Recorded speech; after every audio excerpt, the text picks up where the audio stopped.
Hello my dear students, मैं Ajay sir फिर से आपके सामने लेके आया हूँ क्लास 12th केमिस्ट्री के चैप्टर 5 कोऑर्डिनेशन कंपाउंड्स का एक बहुत ही अच्छा वीडियो।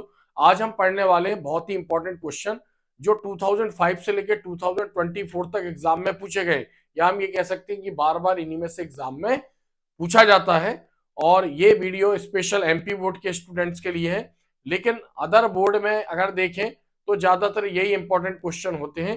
तो अगर आप इसके अनुसार तैयारी करते तो इस चैप्टर के आपके क्वेश्चन कवर हो जाएंगे। इससे रिलेटेड इसके पहले भी मैंने इस चैप्टर से रिलेटेड एक इंपॉर्टेंट एमसीक्यू पर बेस्ड यानी ऑब्जेक्टिव से रिलेटेड एक इंपॉर्टेंट वीडियो बनाया है, जिसकी प्लेलिस्ट अलग है। मैं इसलिए आपको बार बार बताता हूं कि अगर आप वो वीडियो देखते हैं एमसीक्यू से, जो इंपॉर्टेंट एमसीक्यू है ऑब्जेक्टिव टाइप क्वेश्चन, तो आपके उसके पूरे मार्क्स कवर हो जाते हैं। उस चैप्टर से जो भी इंपॉर्टेंट ऑब्जेक्टिव पूछेगा बोर्ड, वो उसी से रिलेटेड पूछे जाएंगे। तो हम आज पढ़ने वाले हैं क्लास 12th केमिस्ट्री के चैप्टर 5 कोऑर्डिनेशन कंपाउंड से रिलेटेड इंपॉर्टेंट क्वेश्चन। तो यहां पर हम देखते हैं chapter 5 coordination compounds. Coordination compounds को हम कॉम्प्लेक्स कंपाउंड के नाम से भी जानते हैं, यानी ऐसे कंपाउंड्स जिनमें मेटल और अदर ग्रुप जिसको हम लिजेंड बोलते हैं उनके बीच में कोऑर्डिनेट बॉन्ड होता है, उसको बोलते हैं हम कोऑर्डिनेशन कंपाउंड्स, कोऑर्डिनेट कंपाउंड और कॉम्प्लेक्स कंपाउंड। तो यहां पर हम देख सकते हैं 2025 class 12th chemistry important question for MP board, यानी एमपी बोर्ड के एग्जाम में तो ये आते ही हैं, लेकिन ऐसा नहीं है, दूसरे बोर्ड के एग्जाम में भी ये पूछे जाते। तो अदर बोर्ड के बच्चे भी इसी क्वेश्चन के बेस पर तैयारी कर सकते हैं। और ये जो इंपॉर्टेंट क्वेश्चन है लगभग ये सभी बोर्ड में पूछे जाते हैं। तो यहां पर देखिए हम क्वेश्चन 1, एक्सप्लेन द फॉलोइंग। क्या करना है? एक्सप्लेन करना है। डेफिनेशन एक एग्जाम्पल, डेफिनेशन बताकर उसका एग्जाम्पल देना है हमें, यानी ऐसे हमें इनको एक्सप्लेन करना है। तो यहां पर हम देखते हैं कॉम्प्लेक्स आयन। कॉम्प्लेक्स आयन क्या है? मतलब कॉम्प्लेक्स मतलब चूंकि हम बोल चुके कोऑर्डिनेशन कंपाउंड को हम कॉम्प्लेक्स भी बोलते हैं, कोऑर्डिनेट कंपाउंड भी बोलते हैं। यानी एक चीज मैं बता दूं, हालांकि इससे रिलेटेड भी मैंने जब एमसीक्यू बेस्ड वीडियो समझाया था तो उसमें इनके बारे में मैंने बताया था। तो अगर मान लो कॉम्प्लेक्स के ऊपर पॉजिटिव चार्ज है और नेगेटिव चार्ज है, पॉजिटिव चार्ज हो गया नेगेटिव चार्ज, तब हम बोलेंगे उसको कॉम्प्लेक्स आयन। तो हमें इसको डिफाइन करना है, एग्जाम्पल देकर हमें इसको डिफाइन करना है। नेक्स्ट है यहाँ पर कोऑर्डिनेशन नंबर। कोऑर्डिनेशन नंबर मतलब कॉम्प्लेक्स कंपाउंड में जो मेटल से लिजेंड जुड़े होते हैं, यानी कितने लिजेंड जुड़े, यानी जो लिजेंड होता है वो सिंगल एटम हो सकता है, ग्रुप ऑफ एटम्स हो सकता है, यानी न्यूट्रल मॉलिक्यूल हो सकता है, कैटायन हो सकता है और एनायन हो सकता है। तो सेंट्रल मेटल यानी मेटल से जितने लिजेंड अटैच होंगे उतने लोन पेयर देंगे, यानी number of lone pair donated bye legend is called coordination number of metal. तो मेटल से कितने लिजेंड जुड़े होंगे उसका कोऑर्डिनेशन नंबर कहलाएगा। तो हमें उसकी डेफिनेशन देकर हमें उसका एग्जाम्पल बताना है, ओनली वन। जैसे सपोज हमने यहां लिखा है कि explain the following, right the short notes करके भी आ सकते हैं, या what do you mean by करके भी आ सकते हैं। तो ये जैसे भी एग्जाम में पूछे जाए, बट हमें इनकी डेफिनेशन बताना है और एक एग्जाम्पल इनके साथ बताना कंपलसरी है। Next, coordination compound. तो कोऑर्डिनेशन कंपाउंड्स और कॉम्प्लेक्स है, इनमें ज्यादा डिफरेंस नहीं है, बट यहाँ पर ये एक न्यूट्रल को रिप्रेजेंट कर रहा है और यहाँ पर ये कैटायन और एनायन को रिप्रेजेंट कर रहा है। तो कोऑर्डिनेशन कंपाउंड्स। नेक्स्ट है लिजेंड्स। लिजेंड्स को डिफाइन करना है। लिजेंड क्या है? जो लोन पेयर देगा कोऑर्डिनेशन कंपाउंड में सेंट्रल मेटल को, और उसका एग्जांपल बताना है। फिर यहाँ पर नेक्स्ट है oxidation number of central metal, यानी जो कॉम्प्लेक्स कंपाउंड और कोऑर्डिनेशन कंपाउंड में जो मेटल होती है उस मेटल यानी उसको डिफाइन करते हुए हमें उससे रिलेटेड एक एग्जाम्पल देना है, यानी सेंट्रल मेटल में उसकी ऑक्सीडेशन नंबर कितने इलेक्ट्रॉन उसने दिए हैं, यानी मेटल हमेशा इलेक्ट्रॉन डोनेट करता है, इसलिए हमने छोटी क्लासों में पढ़ा है मेटल को इलेक्ट्रो पॉजिटिव एलिमेंट भी बोलते हैं। इलेक्ट्रॉन डोनेट करने पर उनके ऊपर पॉजिटिव चार्ज आ जाता है। नेक्स्ट है यहाँ पर इफेक्टिव एटॉमिक नंबर, यानी EAN, effective atomic number EAN, यानी किसी कॉम्प्लेक्स कंपाउंड में मेटल ने कितने इलेक्ट्रॉन लूज किए, उसको बाद लिजेंड से उसको कितने इलेक्ट्रॉन गेन किए, यानी कितने इलेक्ट्रॉन मिले, और उस एटम का एटॉमिक नंबर क्या था, यानी एटॉमिक नंबर उसका लॉस कितना हुआ इलेक्ट्रॉन देने में, और लिजेंड से उसको कितने इलेक्ट्रॉन मिले हुए, इसको कैलकुलेट करेंगे तो वो कहलाएगा effective atomic number of metal in coordination compound और कॉम्प्लेक्स कंपाउंड। नेक्स्ट क्वेश्चन यहां पर देखते हैं, what is the organometallic compounds, write its two applications. Organometallic compound यानी ऐसे कंपाउंड, ऐसे ऑर्गेनिक कंपाउंड जिसमें मेटल सीधे कार्बन से अटैच होगा, उसको बोलते हैं हम ऑर्गेनोमेटेलिक कंपाउंड। तो उन कंपाउंड के हमें दो यूजेस बताने हैं। नेक्स्ट क्वेश्चन देखते हैं यहां पर, what is mean by चीलेट, give an example and right the one use. यानी चीलेट, इसको हम कीलेट भी बोलते हैं। चीलेट क्या है, यानी चीलेट को डिफाइन करना है। तो जैसे हमने पढ़ा है, जो लिजेंड होते हैं वो नंबर ऑफ लोन पेयर देने के बेस पर तीन टाइप के होते हैं, यानी तीन प्रकार से उनको क्लासिफाई किया गया है। अगर मान लो कोई सब्सटेंस एक ही लोन पेयर दे रहा है तो उसको बोलते हैं मोनोडेंटेड, दो लोन पेयर दे रहा है तो बाइडेंटेड और डाइडेंटेड, तीन दे रहा है तो ट्राई, बहुत सारे दे रहा है तो पॉलीडेंटेड, पॉलीडेंटेड लिजेंड। तो जब कोई पॉलीडेंटेड लिजेंड यानी जिसके पास दो से ज्यादा लोन पेयर है, वो सेंट्रल मेटल से ऐसे अटैच होगा कि सेंट्रल मेटल उसके साथ, यानी जो कंपाउंड बनेगा वो एक रिंग टाइप स्ट्रक्चर बनेगा, रिंग टाइप स्ट्रक्चर बनेगा जिसको हम बोलेंगे चीलेट। क्योंकि चीलेट का मतलब होता है पंजे के जैसा, जैसे पंजे से हमें पेन पकड़ना है तो सेंटर में रहेगा। तो जो पॉलीडेंटेड लिजेंड मेटल से अटैच होते हैं वो इस टाइप से अटैच होते हैं कि सब तरफ से अपना लोन पेयर देंगे और एक रिंग टाइप स्ट्रक्चर फॉर्म होगा।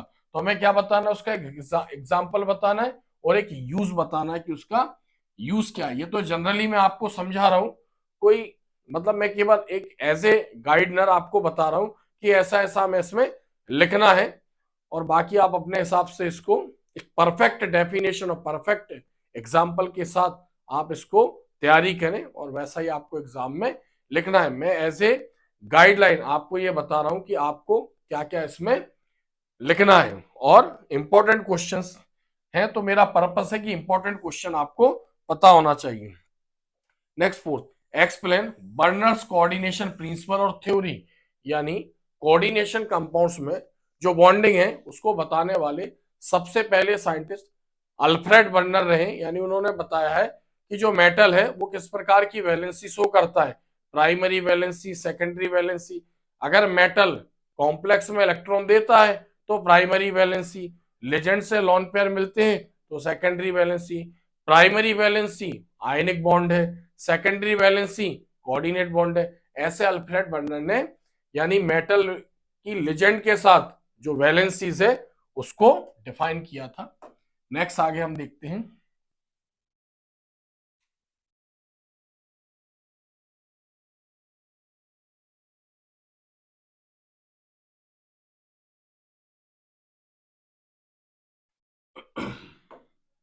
Next question, explain the following with examples. यानी हमें क्या बताना है, एग्जाम्पल बताना है डेफिनेशन के साथ। तो यहां पर ionisation isomerism, linkage isomerism second, और हाइड्रेट आइसोमेरिज्म, और जियोमेट्रिकल आइसोमेरिज्म। हमने छोटी क्लासों में भी पढ़ा है, 10th लेवल पर भी था, 11th में भी पढ़ा है।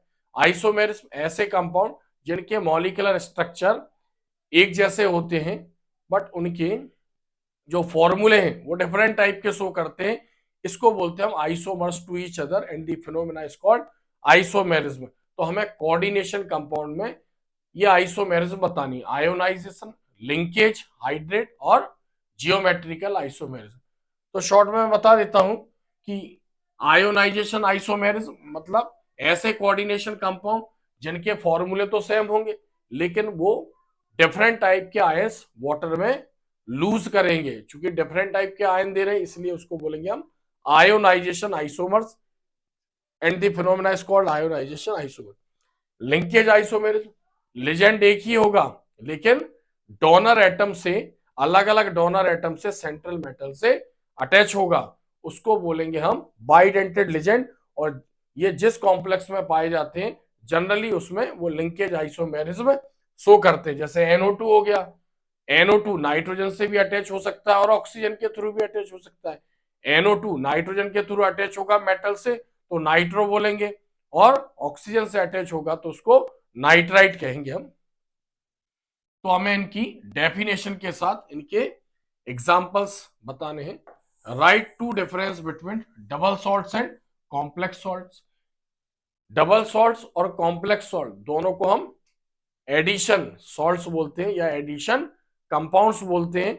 यानी जब दो या दो से अधिक सॉल्ट को, एडिशन सॉल्ट भी बोलेंगे, जब दो या दो से अधिक सॉल्ट को वाटर में डिसॉल्व करके एक फिक्स अमाउंट में उसके बाद उसका वेपराइजेशन करवाते हैं तो एक सॉलिड कंपाउंड के क्रिस्टल बनेंगे, न्यू कंपाउंड के क्रिस्टल फॉर्म होंगे, कॉल्ड एडिशन सॉल्ट। फिर वो दो टाइप के होंगे, फिर उनको अगेन वाटर में डिसॉल्व करेंगे, जो कंप्लीटली डिसोसिएट हो गया अपने कॉन्स्टिट्यूंट आयंस में उसको बोलेंगे हम डबल सॉल्ट, और जो पार्शियली या बिल्कुल भी डिसोसिएट नहीं होगा उसको बोलते हैं complex. Complex means group of atoms, यानी वाटर में भी अपनी आइडेंटिटी बना के रखते हैं, कंप्लीटली आयोनाइज नहीं होते। तो ऐसे करके हमें इसमें डिफरेंस बताना है। कितने डिफरेंस बताना है? दो difference, double salt and complex salt.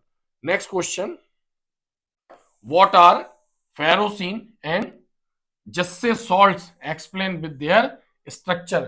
Ferrocene organometallic compound है और जिससे सॉल्ट एक ऑर्गेनोमेटेलिक कंपाउंड है। हमें क्या बताना है? इनकी डेफिनेशन बतानी है और इनके स्ट्रक्चर हमें बताने हैं। जैसे फेरोसिन हो गया, अब फेरोसिन एक सैंडविच लाइक स्ट्रक्चर, यानी जो इसका स्ट्रक्चर होता है वो सैंडविच के समान भी होता है। तो फेरोसिन और जिससे सॉल्ट दोनों क्या है? ऑर्गेनिक मेटेलिक कंपाउंड है। इनका स्ट्रक्चर बनाते हुए हमें इनको एक्सप्लेन करना है। नेक्स्ट क्वेश्चन है, right the IUPAC names of the following coordination compounds. यानी एग्जाम में ये तो क्वेश्चन आता ही है, 100% आता है। कुछ कंपाउंड दिए रहेंगे कॉम्प्लेक्स कंपाउंड, उनके हमें रूल के अकॉर्डिंग IUPAC नाम लिखने। 1 मार्क्स का एक आता है, थोड़ी सी भी गलती होती है तो हमारा गलत हो जाता है, फिर टीचर उसमें मार्क्स नहीं देता है। तो उसके कुछ रूल है, इसके लिए मैंने स्पेशल वीडियो बनाया, बहुत अच्छा वीडियो बनाया है। कोऑर्डिनेशन कंपाउंड्स की नेमिंग कैसे करते हैं उससे रिलेटेड मैंने वीडियो बनाया है, आप जाकर देख सकते हैं मेरे चैनल पर। तो जैसे यहां पर दिया है CONH3 होल 6Cl3, तो हमें इसका नाम लिखना है। तो जैसे इसका नाम हो गया हेक्सामाइन कोबाल्ट रोमन नंबर में मेटल की ऑक्सीडेशन लिखनी है, तो इसमें 3 इलेक्ट्रॉन दे रहा है क्योंकि ये न्यूट्रल एजेंट है और इसकी वैलेंसी -1 है, तो इसका पूरा नाम होगा हेक्सामाइन कोबाल्ट थर्ड क्लोराइड। जैसे इसका नाम होगा पोटेशियम हेक्सासाइनोफेरेट और थर्ड, यानी आयरन को यहाँ पर फेरेट लिखेंगे। रूल वगैरह में मैंने सब बताया इसके नाम कैसे लिखेंगे, ठीक है। तो ये मैंने केवल एग्जाम्पल तौर पे बताए हैं, ऐसा नहीं कि ये एग्जाम में आएंगे, मतलब ऐसे एग्जाम में आते हैं, इससे रिलेटेड एग्जाम में आते ही है। 2 कंपाउंड भी दे सकता है, यानी 4 भी दे सकता है, बट ये फिक्स है कि एग्जाम में आते हैं। Next question, right the chemical formula of the following coordination compounds. अभी यहां पर फॉर्मूला दिया तो हमें IUPAC नाम लिखना है उसके रूल के अकॉर्डिंग। फिर क्या होगा? नेम देता है तो उसका फॉर्मूला लिखने को कहता है। जैसे मान लो ये लिखा है पोटेशियम टेट्रा क्लोरिडो पैलिडेट सेकंड, फिर पोटेशियम टेट्रासाइनो निकलेट सेकंड। इस टाइप के ऐसे नाम देगा और हमें क्या करना है? उसके कंपाउंड्स फॉर्म में हमें उनको, जैसे ऊपर दिए इस फॉर्म में हमें उनको लिखना है। तो IUPAC यानी कोऑर्डिनेशन कंपाउंड, यानी फॉर्मूले से IUPAC नाम और IUPAC नाम से उनके हमें फॉर्मूले बनाने हैं। तो आपको अगर सही बनाए तो उसमें पूरा मार्क्स मिलता है, थोड़ी सी गलती होने पर नंबर काट लेते हैं। तो ऐसे करके हमने देखा इस चैप्टर में 2005 से लेकर 2024 तक आप चाहें तो अपने जो स्कूल में एग्जाम हो रहे हैं उसमें भी आप चेक कर सकते हैं, या प्रीवियस ईयर के पेपर में भी आप देख सकते हैं। इसके बाहर कोई भी क्वेश्चन बोर्ड नहीं देता है, या हम ये कह सकते हैं कि इस चैप्टर के यूनिक क्वेश्चन है, बार बार बोर्ड इन्हीं में से देता है। तो अगर हम इसको प्रिपेयर कर लेते, मैंने आपको ये भी बताया कि ये क्वेश्चन इंपॉर्टेंट है, प्लस ये भी बताया है कि किस टाइप से एग्जाम में आते हैं। एज इट इज अगर आएंगे इनमें से कुछ तो इसी फॉर्म में एग्जाम में पूछे जाएंगे। तो ऐसे करके हमने टोटल 9 क्वेश्चन पढ़े। यहां पर जो था इसमें क्वेश्चन को कोई नंबर नहीं दिया गया, यहां पर क्वेश्चन 6, 7, 8 और 9 ऐसे 9 क्वेश्चन हमने पढ़े हैं। अगर आप इन क्वेश्चनों की तैयारी करते हैं और बहुत अच्छी तरीके से वर्ड टू वर्ड करते हैं और एग्जाम में लिखते हैं तो 101% आपके इस चैप्टर के पूरे मार्क्स कवर हो जाएंगे। अगर वीडियो आपको अच्छा लगता है तो अपने फ्रेंड को शेयर करें, उनकी भी हेल्प करें, ताकि वो भी एक अच्छी गाइडलाइंस के थ्रू अपनी स्टडी कर सके और अच्छे मार्क्स ला सके, अपने फैमिली का, अपने स्कूल का एक नाम गौरवान्वित कर सके। तो इसी के साथ मैं अच्छे वीडियो आपके लिए लाता रहूंगा। ये मेरे इंपॉर्टेंट क्वेश्चन का आज 5वां वीडियो था। आने वाले चैप्टर जो हमारे बचे हुए उनके भी इंपॉर्टेंट क्वेश्चन के वीडियो में आपके लिए बहुत जल्दी लेकर आऊंगा। आज के लिए इतना ही, धन्यवाद।